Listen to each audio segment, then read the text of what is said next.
ஆத்ம வணக்கம் சகோதர சகோதரிகளே. இன்று நாம் வாசிக்கப்படும் நூலின் பெயர் துக்க நிவர்த்தியும் சுபானுபோகமும். இந்த நூலின் ஆசிரியர் சுவாமி ராமதீர்த்த பரமஹம்சர் ஆவார். இந்த நூலின் தலைப்பு நாம் ஏன் துன்பப்படுகிறோம் என்பதை மையமாக கொண்டுள்ளது. இதன் காரணம் என்னவென்றால், பிறர் சொல்லும் வார்த்தைகளை அப்படியே ஒப்புக்கொள்கிறோம். உள்ளே ஆராய்ந்து நாம் பார்ப்பதில்லை. நமது முகத்திரையை விரும்பி நாம் நம்புவது இல்லை. இதன் உதாரணம் கீழே உள்ளது. அரை பைத்தியம் கொண்டவனாக இந்தியாவில் ஒருவன் இருந்தான். அமெரிக்காவில் நீங்கள் ஏப்ரல் மாதம் சிநேகிதர்களிடம் ஏப்ரல் ஃபூல் என்று பரிகாசம் செய்வது போல, இந்திய தேசத்திலும் மார்ச் மாதம் ஜனங்கள் பரிகாசம் செய்து விளையாடுவது வழக்கம். அப்படிப்பட்ட ஒரு காலத்தில்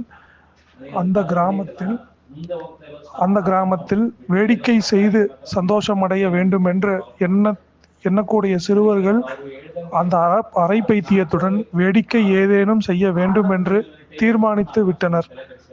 அப்போது அவனுக்கு கொஞ்சம் சாராயம் கொடுத்து போதையை உண்டாக்கிவிட்டு அவனுக்கு ஆத்ம நண்பன் ஒருவனை அனுப்பினார்கள்.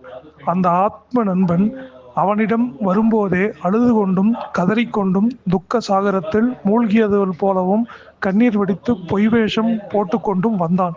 அவன் சொல்லி அழுதது, ஓ, நான் இப்போதுதான் உன் வீட்டிலிருந்து வருகிறேன். அங்கே உன் மனைவியை விதவையாக கண்டேன். கதற ஆரம்பித்தேன். உன் மனைவி கைம்பெண்ணாக விட்டால் அதை கண்டேன் என்று சொல்லிக்கொண்டே வந்தான். இந்த அரை பைத்தியமும் அழுது கண்ணீர் வடித்தான். தன் சொந்த மனைவி விதவையாக நேர்ந்ததைக் கண்டு துக்கப்படலானான்.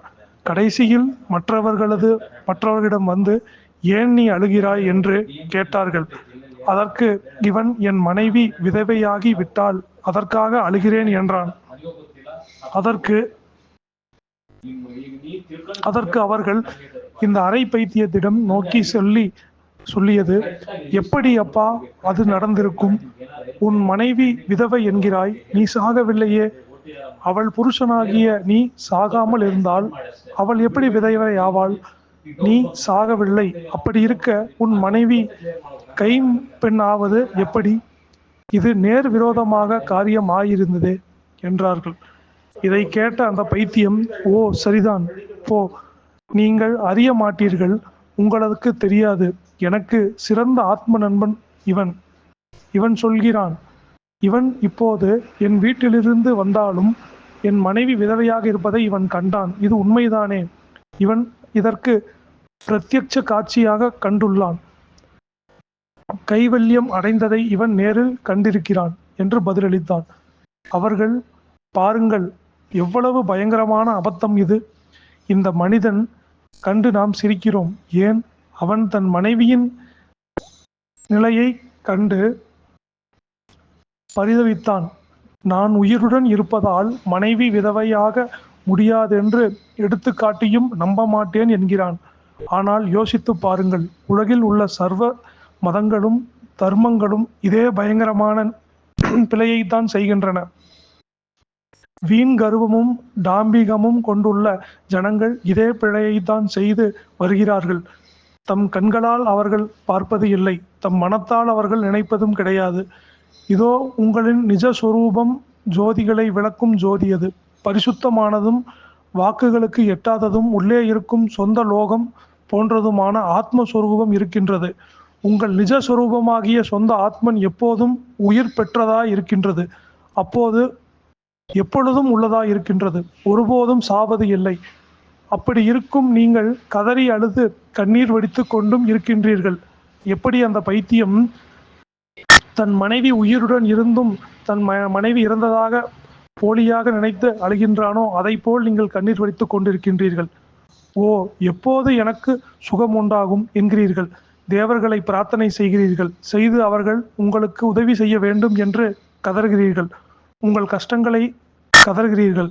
அதனால் நீங்கள் கீழே விழுந்து பல்லை காட்டும் குணத்தை வெளிப்படுத்துகிறீர்கள். உங்களை நீங்களே இழிவுபடுத்திக் கொள்ளாதீர்கள். இவ்வளவு பெரிய கிரந்தகர்த்தா எப்படிப்பட்ட தெய்வீக புருஷன் அல்லது முனிவன் தன்னை பாவி என்று சொல்லுகிறான் என்றும் உங்களை புழுக்கன் என்றும் கருதிவிட்டீர்கள் என்றும் நினைத்து அதற்கு நீங்கள் இதை செய்ய வேண்டும் அதை செய்ய வேண்டும் என்றும் உங்களை நீங்கள் கருதி கொண்டு இருக்கின்றீர்கள். இவ்விதம்தான் நீங்கள் உங்களுடைய கவனித்துக் கொண்டிருக்கிறீர்கள். இது தகாது. உங்கள் சொந்த வாழ்க்கையை சத்ஸ்வரூபத்தை அனுபவியுங்கள். உங்களிடம் உள்ள ஆத்மஸ்வரூபத்தை உணருங்கள்.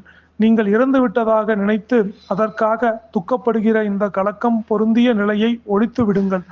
நீங்கள் பெரியார் என்றும் சிறியார் என்றும் கருதாமல், எப்படி இருந்தாலும், மேலான பதவியில் இருந்தாலும் சரி, தாழ்ந்த பதவியில் இருந்தாலும் சரி, நீங்கள் மேலான பதவியில் இருந்தாலும் சரி, தாழ்ந்த பதவியில் இருந்தாலும் சரி, அதை பற்றி சிறிதும் கவலைப்படாமல் உங்கள் தெய்வத்தன்மையை, நீங்கள் கடவுள் என்னும் நிலைமையை அனுபவியுங்கள்.